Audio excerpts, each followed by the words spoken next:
AI isn't taking jobs. It's destroying the first job. All RAS.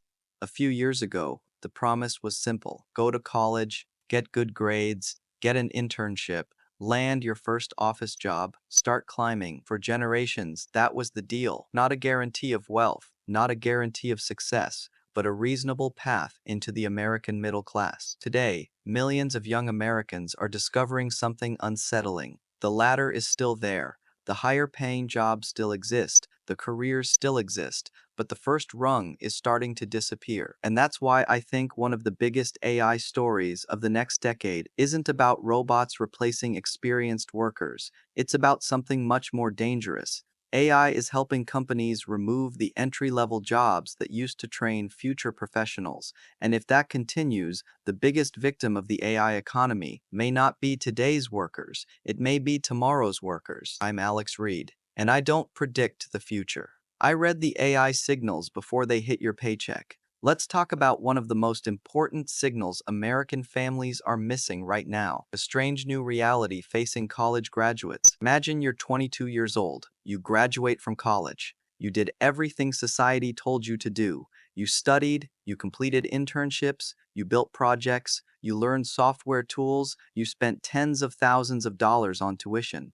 Then you enter the job market, and nothing happens. You apply to 50 jobs, then 100. Then 300, then 500. Weeks turn into months. Months turn into a year. Meanwhile, you're working at a coffee shop, driving for DoorDash, living with your parents, watching classmates post the same frustrations online. At first glance, this looks like a normal economic slowdown, but something unusual is happening. Many companies are not aggressively firing workers. At the same time, they're not aggressively hiring new workers either. The labor market has entered a strange state. Low hiring, low firing, low mobility. The result is simple. When experienced workers stay in place and companies stop expanding junior hiring, the people who get squeezed out first are the people standing outside the door, the graduates, the beginners, the people trying to get their first real opportunity. This isn't just an employment problem, it's the beginning of a career problem, and eventually a middle-class problem. The signal most people are missing. Most AI discussions focus on replacement. Will AI replace accountants? Will AI replace lawyers? Will AI replace software engineers? Will AI replace marketers? Those questions generate headlines, but they may not be the most important questions. A more important question is, what happens when companies stop hiring beginners? Because that's exactly where AI creates a powerful economic incentive. Think about how most white-collar careers worked for decades. A junior employee handled routine tasks, research, data cleaning, basic analysis, documentation, presentations, administrative work, simple coding, customer support, reporting. These weren't glamorous jobs, but they served a critical purpose. They were training grounds. They allowed people to accumulate experience. They created the future talent pipeline. Today, many of those tasks are exactly the things AI systems perform surprisingly well, not perfectly, but often well enough, and that's changing management decisions. A senior employee equipped with AI can suddenly produce the output that previously required several junior workers. The company saves money. Productivity rises, managers look efficient, everyone celebrates, at least in the short term. But here's the hidden cost. The organization may be quietly eliminating the very positions that created future experts. The headline is about productivity. The household story is about opportunity, and those are not the same thing. Why this matters to the family paycheck. Let's move from Silicon Valley to the family kitchen table, because that's where this story really belongs. For most middle-class families, career growth follows a predictable pattern. The first job rarely pays well. The second job pays better. The third job becomes a career. Over time, experience compounds, income compounds, retirement savings compounds. Everything begins with the first opportunity. Now imagine that first opportunity becomes dramatically harder to obtain. The impact isn't limited to recent graduates. Parents feel it. Families feel it. Communities feel it. Because the economic model of the American middle class depends on upward mobility. If young adults spend years trapped outside professional careers, several several things happen. Income growth slows, homeownership gets delayed, retirement savings start later, marriage and family formation get delayed, student debt lasts longer, financial independence arrives later. One missing entry-level position can create ripple effects that last decades. That's why I don't view this as a technology story. I view it as a paycheck story, the first major twist. Now here's where the conversation becomes more interesting, because AI is not the only reason this is happening, and blaming everything on AI misses the bigger picture. Many industries were already changing before generative AI exploded. Companies spent years trying to reduce labor costs. Investors demanded efficiency. Economic uncertainty increased. Corporate leaders became obsessed with productivity metrics. Then AI arrived, and suddenly it became possible to pursue those goals much faster. AI didn't create every hiring problem, but it amplified existing incentives. It's acting like an accelerator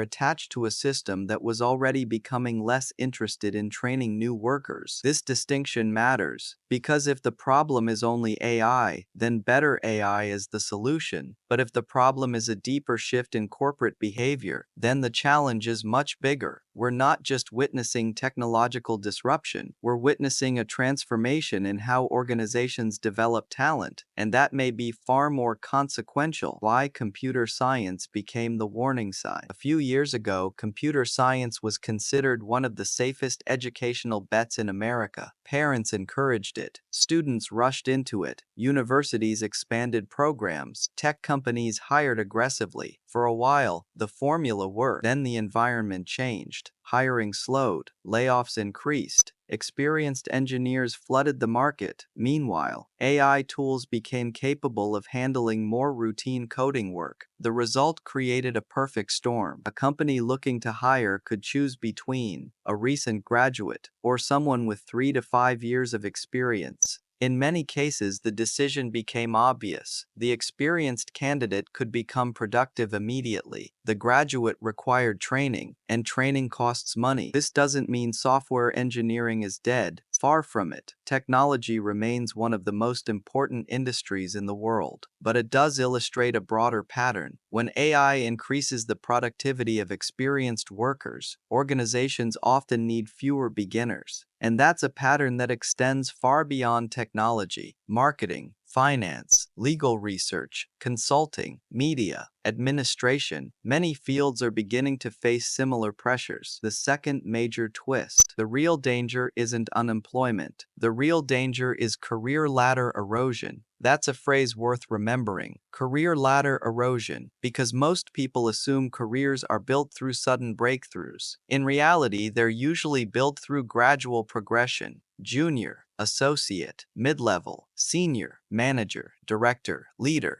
Each stage teaches skills needed for the next stage. But what happens when the bottom stage shrinks? The entire structure becomes unstable. Imagine a baseball league that stops developing young players. For a few years, everything looks fine. Veteran players still perform. Games still happen. Fans still watch. But eventually, the pipeline dries up. The same thing can happen in the labor market. A society that stops creating entry points eventually creates talent shortages. Not immediately, but gradually. And that's why today's hiring decisions could shape tomorrow's economy. The education bill is changing. Now let's talk about the second family ledger. Education. For decades, Americans were taught a simple equation. College degree equals opportunity. Opportunity equals middle-class stability. That equation isn't completely broken, but it's becoming more complicated. Employers increasingly care about something beyond credentials. They want evidence, skills, projects, results, experience, proof. The market is moving from credential-first thinking toward capability-first thinking. That creates a challenge for students, because many traditional educational pathways were designed around credentials, not necessarily around immediate productivity. As AI becomes more capable, employers become more selective. And that means families may need to rethink what educational value actually means. The question is no longer, what degree should my child get? The question is becoming, what skills will allow my child to create value in an AI-enhanced workplace? Those are very different questions, and they lead to very different decisions. The credible counterargument. Now let's consider the strongest counterargument, because every major technological revolution has triggered fears like this. The Industrial Revolution, electricity, computers, the internet, all created disruption, all eliminated jobs, and all eventually created new industries, new careers, new opportunities. History suggests that technological progress ultimately expands economic activity, and that argument deserves respect, because historically it's often been true. I don't believe AI guarantees permanent mass unemployment. I don't believe society runs out of work. I don't believe human ambition suddenly disappears. But there's an important difference between long-term outcomes and short-term transitions. New jobs can emerge, while entry-level pathways disappear faster. New opportunities can be created, while existing career ladders collapse. Both things can be true at the same time. That's why the debate isn't really about whether jobs will exist. It's about who gets access to them, and how people gain the experience necessary to compete for them. What happens over the next 5 years? So what should families watch next? Here are 3 signals. First, watch entry-level hiring, not total employment, not unemployment. Entry-level hiring. If beginner positions continue shrinking, that's an important signal.